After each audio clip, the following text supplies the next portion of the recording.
महापालिका सर्वसाधारण सभेत स्वामी विवेकानंद उद्यान येथे महात्मा बसवेश्वर यांचा पुतळा 19 एप्रिल आधी काम पूर्ण करण्याची मागणी काही नगरसेवकांनी केली आहे।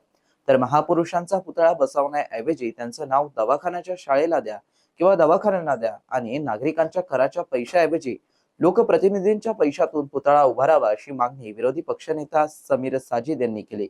यावरती काही काळ वाद झाला, त्यानंतर सदर विषय वाढीस दरानुसार मंजूर करण्यात आलाय। माननीय महापौर साहेब, स्वामी विवेकानंद उद्यान टीव्ही सेंटर येथे जगज्योती महात्मा बसवेश्वरांचा अश्वारूढ पूर्णाकृती पुतळा बसवण्यात आलेला आहे। त्या संदर्भामध्ये मी माननीय आयुक्त साहेब असतील, माननीय महापौर साहेब, माननीय उपमहापौर साहेब यांचं अभिनंदन करते की बऱ्याच वर्षापासून सर्व समाजाची मागणी होती की तिथे शहरामध्ये अश्वारूढ पुतळा महात्मा बसवेश्वरांचा बसला पाहिजे। कारण महात्मा बसवेश्वर हे जगाला एक समानतेचा आणि काय कवे कैलास कामातच देव आहे असा संदेश देणारे ते एक महात्मा होते आणि त्यांचे विचार असतील, त्यांचे वचन असतील हे नेहमीच समाजासाठी, सर्व समाजासाठी प्रेरणादायी ठरणार आहेत। आणि तो पुतळा जो आहे तो पुढच्या पिढीसाठी निश्चितच एक प्रेरणा देणारा पुतळा आहे आणि त्यासाठी आपल्या सगळ्यांचे अभिनंदन। मागे जेव्हा अंदाजपत्रक झालेलं होतं तेव्हा त्या अंदाजपत्रकामध्ये ते काम चालू असताना अजून कोणत्या सदस्यांना विषय क्रमांक 9 वाढीव अंदाजपत्रकासाठी मंजुरी देण्यात यावी। अजून कोणाला बोलायचं का या विषयावर? जगज्योती महात्मा बसवेश्वरांच्या पुतळ्याची मागणी होती।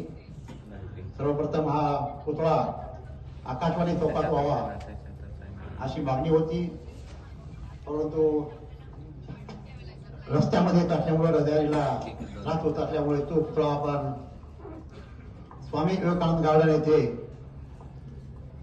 गेल्या 10 वर्षापूर्वी ठराव मंजूर केलेला आहे। मुराडेताईंनी आपल्याला आपलं अभिनंदनही केलेलं आहे। परंतु माझी आशा की येणाऱ्या 19 एप्रिलला जगज्योती महात्मा बसवेश्वरांची जयंती आहे। तत्पूर्वी आता काम सध्या खूप मोठ्या प्रगतीपथावर आहे। उर्वरित काम सुद्धा आपल्याला बसवेश्वर जयंतीच्या अगोदर करणं आवश्यक आहे। म्हणून हा उर्वरित जे काम आहे किंवा वाढीव बजेट जे आहे त्याला मंजुरी देऊन हा प्रस्ताव मंजूर करावा। सन्माननीय सदस्य प्रमोद राठोड, अद्याप सुद्धा स्टँडिंग कमिटी आणि महापौरांचं बजेट बाकी आहे। आपण बसवेश्वरांचा पुतळा ज्या परिसरात होणार आहे त्या गार्डनचा कायापालट याच्या सोबत करावा म्हणून मी प्रशासनाला विनंती करतो आणि माननीय महापौर साहेब आपलं विशेष अभिनंदन। कहना है साहब, हम 2 करोड़ 68 लाख रुपए इस पुतले के लिए जो तो बनाने के लिए खर्च कर रहे हैं। मेरी आपको ये ऑन द रिकॉर्ड गुजारिश है कि महानगर पालिका के टैक्स पेयर्स के पैसे से ये पुतला ना बनाते हुए हम तमाम कॉर्पोरेटर्स और तमाम जो हमारे जो शहर के हमारे लीडर्स है, MLA है, MPs है, उनसे जो तो पैसा लेके क्यों हम ये जो तो पुतला बनाए। देखिए साहब, जब हमारे सम्मान्य हमारे एक नेता थे गोपीनाथ मुंडे जी, जब उनका स्वर्गवास हुआ उसके बाद ये फैसला किया गया कि जानवर रोड के ऊपर जो है उनका एक पुतला बनाया जाएगा। तो सबके हमारे तत्कालीन खासदार इम्तियाज जलील साहब ने उसका विरोध किया था और विरोध इसलिए किया था कि ये मांग थी कि वो जो पैसा हम पुतले के ऊपर खर्च कर रहे हैं वो पुतले के ऊपर खर्च ना करते हुए हॉस्पिटल के ऊपर खर्च करें, दवाखानों के ऊपर खर्च करें, स्कूल के ऊपर खर्च करें। आज जो जानवर रोड के ऊपर जहाँ हमारे सम्मानीय नेता का पुतला बनने वाला था, आज वहाँ पर 400 बेड का हॉस्पिटल बन रहा है इम्तियाज जलील साहब की वजह से। मेरा महापौर साहब से, सम्मान्य महापौर साहब से एक गुजारिश है कि हम तमाम ट्रैफिक कॉर्पोरेटर और हमारे साथ आने वाले 3 और कॉप मेंबर और इम्तियाज जलील साहब आ जाएंगे ना, आपका साथ देगा तो आ जाएंगे। हम तमाम मिलकर जो तो 1-1 लाख 1.5 लाख जो भी हमसे फंड रेज होगा वो रेज करने के लिए तैयार है। तमाम सम्मान्य कॉर्पोरेटर रेज करें तो बसवेश्वर महाराज के लिए उससे अच्छा पुतला हम बना सकते हैं। 9 सन्माननीय विरोधी पक्षनेते बसवेश्वर महाराज को उनके नाम का स्कूल चाहिए, पुतला नहीं। महात्मा बसवेश्वर महाराज इस विषय से खुश होंगे कि उनके नाम से एक दवाखाना बनाया गया, ना कि पुतला बनाया गया। हाँ बोला सन्माननीय राजू वैद्य साहेब, बोलवा मग विचार व्हायला पाहिजे।